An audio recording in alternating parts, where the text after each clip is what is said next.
شروع اللہ کا نام لے کر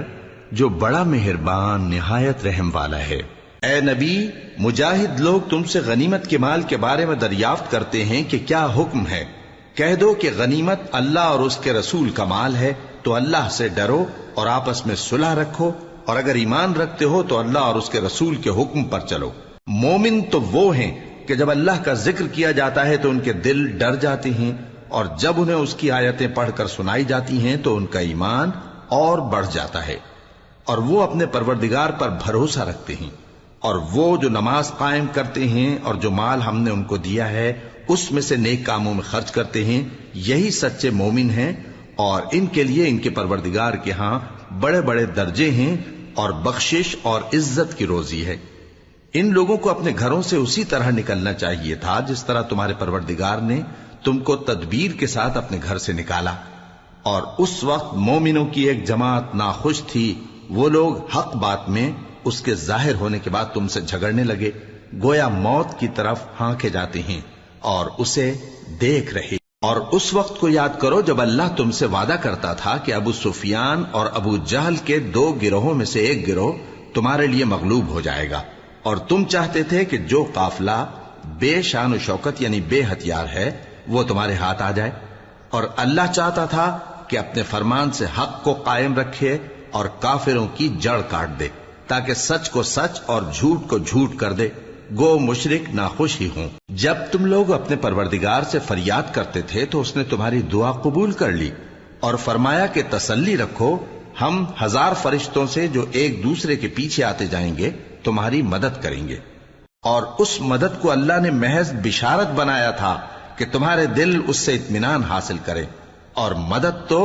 اللہ ہی کی طرف سے ہے، بے شک اللہ غالب ہے، حکمت والا ہے۔ جب اس نے تمہاری تسکین کے لیے اپنی طرف سے تمہیں نیند کی چادر اڑھا دی اور تم پر آسمان سے پانی برسا دیا تاکہ تم کو اس سے نہلا کر پاک کر دے اور شیطانی نجاست کو تم سے دور کر دے،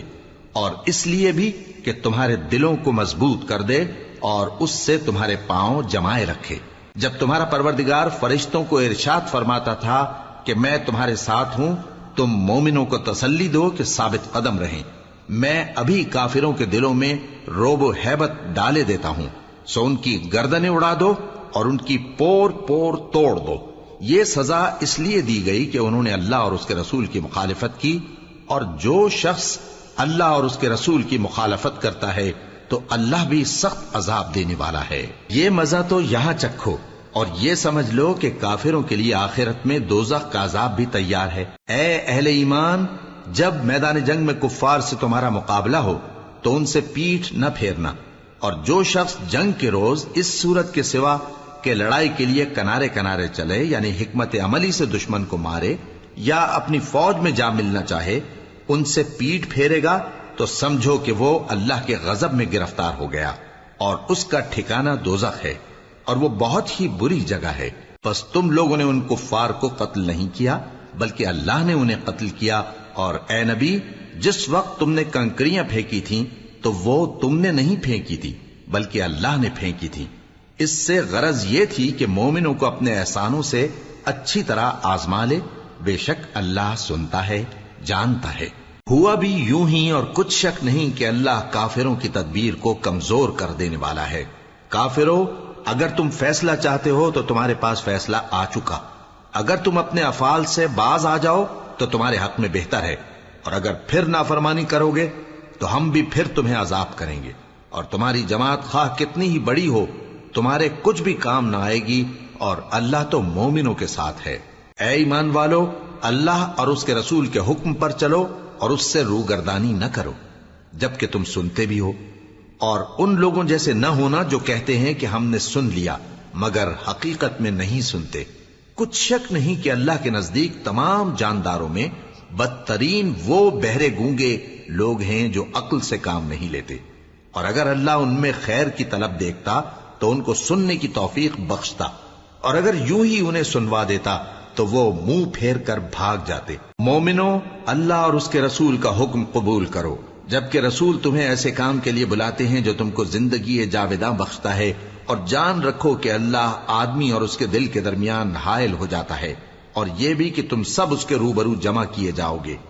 اور اس فتنے سے ڈرو جو خصوصیت کے ساتھ انہی لوگوں پر واقع نہ ہوگا جو تم میں گناہگار ہیں، اور جان رکھو کہ اللہ سخت عذاب دینے والا ہے۔ اور اس وقت کو یاد کرو جب تم زمین مکہ میں قلیل اور ضعیف سمجھے جاتے تھے اور ڈرتے رہتے تھے کہ لوگ تمہیں اڑا نہ لے جائیں، یعنی ختم نہ کر دیں، تو اس نے تم کو جگہ دی اور اپنی مدد سے تم کو تقویت بخشی اور پاکیزہ چیزیں کھانے کو دیں تاکہ اس کا شکر کرو۔ اے ایمان والو، نہ تو اللہ اور رسول سے خیانت کرو اور نہ اپنی امانتوں میں خیانت کرو، اور تم ان باتوں کو جانتے ہو، اور جان رکھو کہ تمہارا مال اور اولاد بڑی آزمائش ہے، اور یہ کہ اللہ کے پاس نیکیوں کا بڑا ثواب ہے۔ مومنو، اگر تم اللہ سے ڈرو گے تو وہ تمہارے لیے حق و باطل کا فرق ظاہر کر دے گا اور تمہارے گناہ مٹا دے گا اور تمہیں بخش دے گا، اور اللہ بڑے فضل والا ہے۔ اور اس وقت کو یاد کرو جب کافر لوگ تمہارے بارے میں چال چل رہے تھے کہ تم کو قید کر دیں یا جان سے مار دیں یا وطن سے نکال دیں، تو ادھر تو وہ چال چل رہے تھے اور ادھر اللہ تدبیر کر رہا تھا، اور اللہ بہترین تدبیر کرنے والا ہے۔ اور جب ان کو ہماری آیتیں پڑھ کر سنائی جاتی ہیں تو کہتے ہیں یہ کلام ہم نے سن لیا ہے، اگر ہم چاہیں تو اسی طرح کا کلام ہم بھی کہہ دیں، اور یہ ہے ہی کیا، صرف اگلے لوگوں کی حکایتیں ہیں۔ اور جب انہوں نے کہا کہ اے اللہ، اگر یہ قرآن تیری طرف سے برحق ہے تو ہم پر آسمان سے پتھر برسا یا کوئی اور تکلیف دینے والا عذاب بھیج دے۔ اور اللہ ایسا نہ تھا کہ جب تک ہے پیغمبر تم ان میں تھے انہیں عذاب دیتا، اور نہ ایسا ہے کہ وہ تو بخشش مانگیں اور اللہ انہیں عذاب دے۔ اور اب ان کے لیے کون سی وجہ ہے کہ وہ انہیں عذاب نہ دے، جبکہ وہ مسجد حرام میں نماز پڑھنے سے روکتے ہیں، جبکہ وہ اس مسجد کے متولی بھی نہیں ہیں۔ اس کے متولی تو صرف پرہیزگار ہیں، لیکن ان میں کے اکثر نہیں جانتے۔ اور ان لوگوں کی نماز خانہ کعبہ کے پاس سیٹیاں اور تالیاں بجانے کے سوا کچھ نہ تھی، تو تم جو کفر کرتے تھے اب اس کے بدلے عذاب کا مزہ چکھو۔ جو لوگ کافر ہیں اپنا مال خرچ کرتے ہیں کہ لوگوں کو اللہ کے رستے سے روکیں، سو ابھی اور خرچ کریں گے، مگر آخر وہ خرچ کرنا ان کے لیے موجب افسوس ہوگا، اور وہ مغلوب ہو جائیں گے، اور کافر لوگ دوزخ کی طرف ہانکے جائیں گے تاکہ اللہ پاک سے ناپاک کو الگ کر دے اور ناپاک کو ایک دوسرے پر رکھ کر ایک ڈھیر بنا دے، پھر اس کو دوزخ میں ڈال دے۔ یہی لوگ خسارہ پانے والے ہیں۔ اے پیغمبر، کفار سے کہہ دو کہ اگر وہ اپنے افعال سے باز آ جائیں تو جو ہو چکا وہ انہیں معاف کر دیا جائے گا، اور اگر پھر وہی حرکات کرنے لگیں گے تو اگلے لوگوں کا جو طریقہ جاری ہو چکا ہے وہی ان کے حق میں بھی بڑھتا جائے گا۔ اور ان لوگوں سے لڑتے رہو یہاں تک کہ فتنہ یعنی کفر کا فساد باقی نہ رہے اور دین سب اللہ ہی کا ہو جائے، اور اگر وہ باز آ جائیں تو اللہ ان کے کاموں کو دیکھ رہا ہے، اور اگر روگردانی کریں تو جان رکھو کہ اللہ تمہارا حمایتی ہے، اور وہ خوب حمایتی اور خوب مددگار ہے۔ اور جان رکھو کہ جو مال غنیمت تم کفار سے حاصل کرو اس میں سے 5واں حصہ اللہ کا اور اس کے رسول کا اور اہل قرابت اور یتیموں کا اور محتاجوں کا اور مسافروں کا ہے۔ اگر تم اللہ پر اور اس نصرت پر ایمان رکھتے ہو جو حق و باطل میں فرق کرنے کے دن یعنی جنگ بدر میں جس دن دونوں فوجوں میں مٹ بھیڑ ہو گئی تھی ہم نے اپنے محبوب بندے محمد صلی اللہ علیہ وآلہ وسلم پر نازل فرمائی، اور اللہ ہر چیز پر قادر ہے۔ جس وقت تم مدینے سے قریب کے ناکے پر تھے اور کافر دور کے ناکے پر، اور قافلہ تم سے نیچے اتر گیا تھا، اور اگر تم جنگ کے لیے آپس میں قرارداد کر لیتے تو وقت معین پر جمع ہونے میں تقدیم و تاخیر ہو جاتی، لیکن اللہ کو منظور تھا کہ جو کام ہو کر رہنے والا تھا اسے کر ہی ڈالے، تاکہ جو مرے بصیرت پر یعنی یقین جان کر مرے، اور جو جیتا رہے وہ بھی بصیرت پر یعنی حق پہچان کر جیتا رہے۔ اور کچھ شک نہیں کہ اللہ سنتا ہے، جانتا ہے۔ اس وقت اللہ نے تمہیں خواب میں کافروں کو تھوڑی تعداد میں دکھایا تھا، اور اگر بہت کر کے دکھاتا تو تم لوگ جی چھوڑ دیتے اور جو کام درپیش تھا اس میں جھگڑنے لگتے، لیکن اللہ نے تمہیں اس سے بچا لیا، بے شک وہ سینوں کی باتوں تک سے واقف ہے۔ اور اس وقت جب تم ایک دوسرے کے مقابل ہوئے تو کافروں کو تمہاری نظروں میں تھوڑا کر کے دکھاتا تھا اور تم کو ان کی نگاہوں میں تھوڑا کر کے دکھاتا تھا، تاکہ اللہ کو جو کام کرنا منظور تھا اسے کر ڈالے۔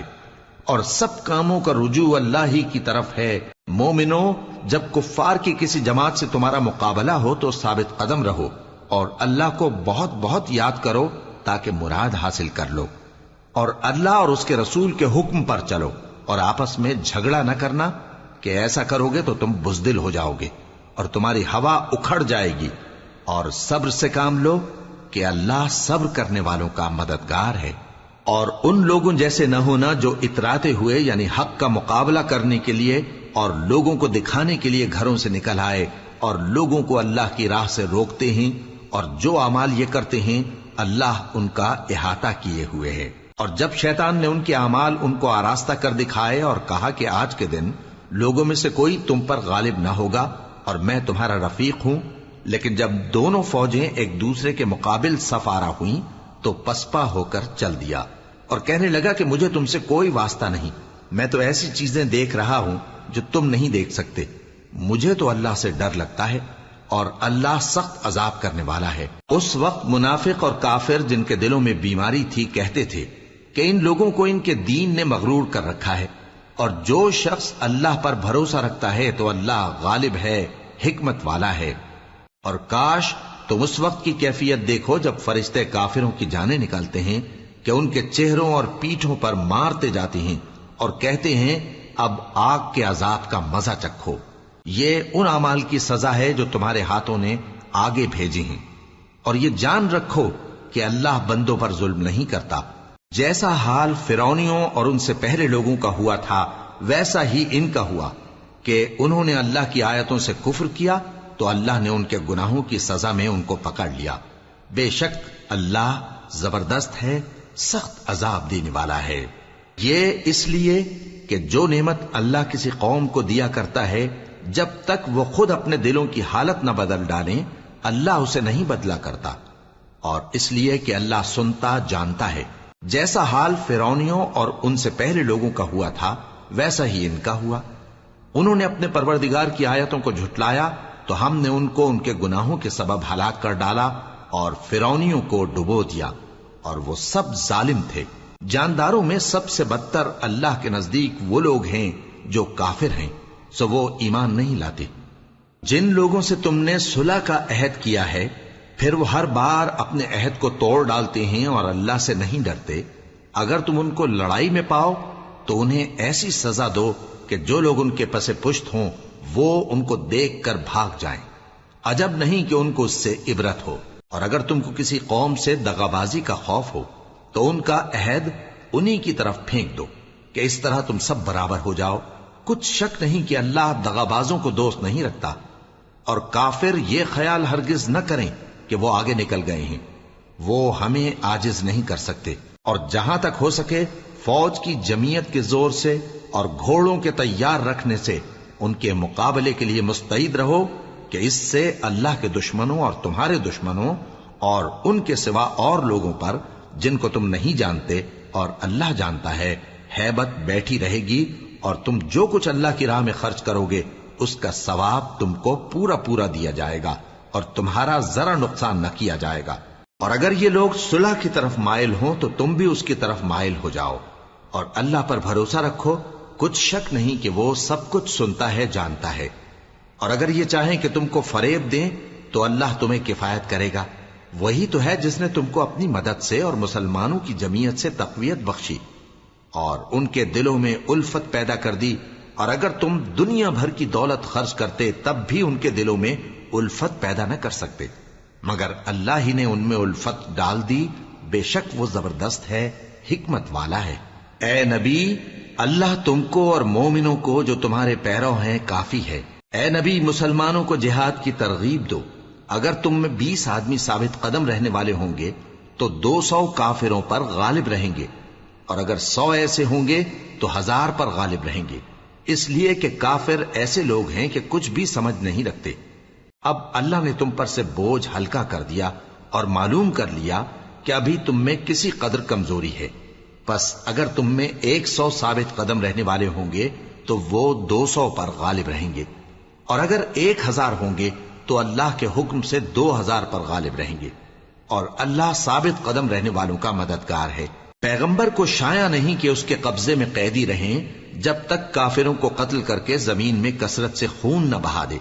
تم لوگ دنیا کے مال کے طالب ہو اور اللہ آخرت کی بھلائی چاہتا ہے، اور اللہ غالب ہے، حکمت والا ہے۔ اگر اللہ کا حکم پہلے نہ ہو چکا ہوتا تو جو فدیہ تم نے لیا ہے اس کے بدلے تم پر بڑا عذاب نازل ہوتا۔ اب جو مال غنیمت تمہیں ملا ہے اسے کھاؤ کہ وہ تمہارے لیے حلال طیب ہے، اور اللہ سے ڈرتے رہو، بے شک اللہ بخشنے والا ہے، مہربان ہے۔ اے پیغمبر، جو قیدی تمہارے قبضے میں یعنی گرفتار ہیں ان سے کہہ دو کہ اگر اللہ تمہارے دلوں میں نیکی معلوم کرے گا تو جو مال تم سے چھن گیا ہے اس سے بہتر تمہیں عنایت فرمائے گا اور تمہارے گناہ بھی معاف کر دے گا،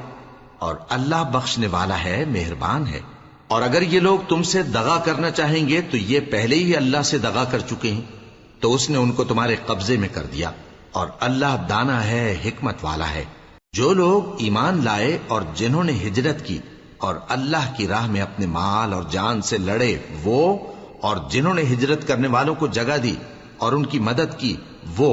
آپس میں ایک دوسرے کے رفیق ہیں۔ اور جو لوگ ایمان تو لے آئے لیکن ہجرت نہیں کی، تو جب تک وہ ہجرت نہ کریں تم کو ان کی رفاقت سے کچھ سروکار نہیں، اور اگر وہ تم سے دین کے معاملات میں مدد طلب کریں تو تم کو مدد کرنی لازم ہے، مگر ان لوگوں کے مقابلے میں کہ تم میں اور ان میں صلح کا عہد ہو مدد نہیں کرنی چاہیے، اور اللہ تمہارے سب کاموں کو دیکھ رہا ہے۔ اور جو لوگ کافر ہیں وہ بھی ایک دوسرے کے رفیق ہیں۔ تو مومنو، اگر تم یہ کام نہ کرو گے تو ملک میں فتنہ برپا ہو جائے گا اور بڑا فساد مچے گا۔ اور جو لوگ ایمان لائے اور وطن سے ہجرت کر گئے اور اللہ کی راہ میں جہاد کرتے رہے، اور جنہوں نے ہجرت کرنے والوں کو جگہ دی اور ان کی مدد کی، یہی لوگ سچے مسلمان ہیں۔ ان کے لیے اللہ کے ہاں بخشش اور عزت کی روزی ہے۔ اور جو لوگ بعد میں ایمان لائے اور وطن سے ہجرت کر گئے اور تمہارے ساتھ ہو کر جہاد کرتے رہے، وہ بھی تمہیں میں سے ہیں۔ اور رشتہ دار اللہ کے حکم کی روح سے ایک دوسرے کے زیادہ حقدار ہیں، کچھ شک نہیں کہ اللہ ہر چیز سے واقف ہے۔